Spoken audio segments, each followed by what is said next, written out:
बाग में एक बोरे में बंद एक महिला का शव मिला था, जिससे क्षेत्र में सनसनी फैल गई थी। प्रारंभिक जांच पड़ताल में आशंका जताई जा रही थी कि महिला की हत्या कर लाश को फेंका गया है, लेकिन जब पुलिस ने मामले का खुलासा किया तो सब लोग चौंक गए। दरअसल महिला पति मदन नरगावे के साथ किराए से रहती थी। मदन ने बताया कि वह दोनों पति पत्नी किराए के कमरे में रहते थे। वे आर्थिक और शारीरिक रूप से कमजोर हैं।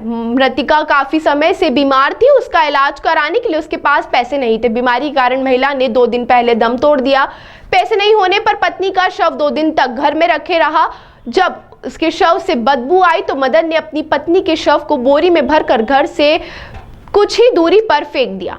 मामले में पुलिस पति को हिरासत में लिया है। वहीं पूरे मामले का खुलासा होने के बाद इंसानियत को शर्मसार करने वाली घटना सामने आई। अगर आसपास के रहने वाले लोग दंपति की मदद करते तो आज ऐसी स्थिति नहीं बनती। वह इस पूरे मामले में पुलिस का एक मानवीय चेहरा सामने आया है, जहां पुलिस ने महिला का अंतिम संस्कार किया।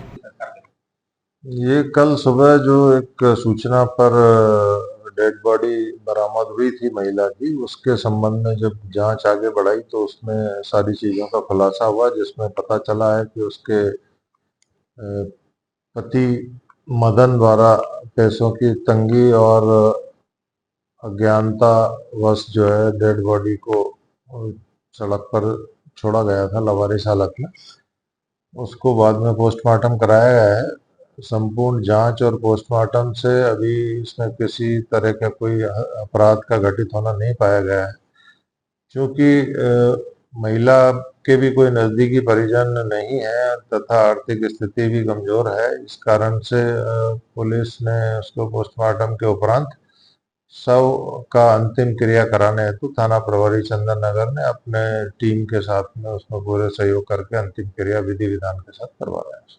सर कुछ और बताया पति ने मदन ने कि करीब 7-8 सालों से साथ में रह रहे थे दोनों, और गंगवाल बस स्टैंड पर जब ये महिला कुछ समय के लिए रही थी तब उस दौरान इनका मुलाकात परिचय हुआ, और चूंकि दोनों के ही कोई परिवार और नजदीकी रिश्तेदार नहीं थे, इसलिए दोनों ने साथ में रहकर अपना जीवन यापन किया और समय आगे बढ़ाया। और उसी में जब ये पिछले कुछ दिनों से बीमार रहने लगी तो चूंकि बीमारी की वजह से उसकी मृत्यु हुई, और मृत्यु के बाद ये उसको उसके शव को जो है वो अंतिम क्रिया के लिए साहस नहीं जुटा सका, और उसके बाद जब ये पूरा घटनाक्रम हुआ है तो फिर पोस्टमार्टम के उपरांत हम इसकी अंतिम क्रिया की व्यवस्था भी करा रहे हैं। सर ऐसा ही बताया जा रहा है कि इसके बेटे को भी फोन करने का प्रयास करा था, लेकिन वो फोन नहीं लगा या इस तरह से। हाँ, वो भी कहानी पता चली थी तो हमने उसको वेरीफाई किया है। इसके पहले वाले पति से महिला आशा का पुत्र है जो कि सिरपुर क्षेत्र में निवास करता है, और वो भी इसके महिला के ज़्यादा संपर्क में नहीं था। लेकिन उसका मोबाइल नंबर था उसके पति के पास, तो मदन ने जब ये घटना हुई तो उसको भी फ़ोन लगाने का प्रयास किया, लेकिन उसके फ़ोन पे इनकमिंग कॉल बंद था। कल जब हमने भी चेक किया तो सही पाया गया कि उसमें इनकमिंग सर्विसेज नहीं थी। फिर उसमें एक रिचार्ज वाउचर डलवा कर और फिर उससे बात की गई, तब उससे संपर्क होकर घटना की सूचना दी गई। सर जिस क्षेत्र में ये रहता था वो मुस्लिम क्षेत्र है, क्या मदद नहीं मिलने की आशंका के चलते इसने आल पड़ोसियों को इस तरह से जानकारी नहीं दी या कुछ? मदन ने जो पूछताछ में बताया है उसमें यही है कि उसको आशंका थी कि पता नहीं लोग मेरे इस काम में मदद करेंगे या नहीं करेंगे।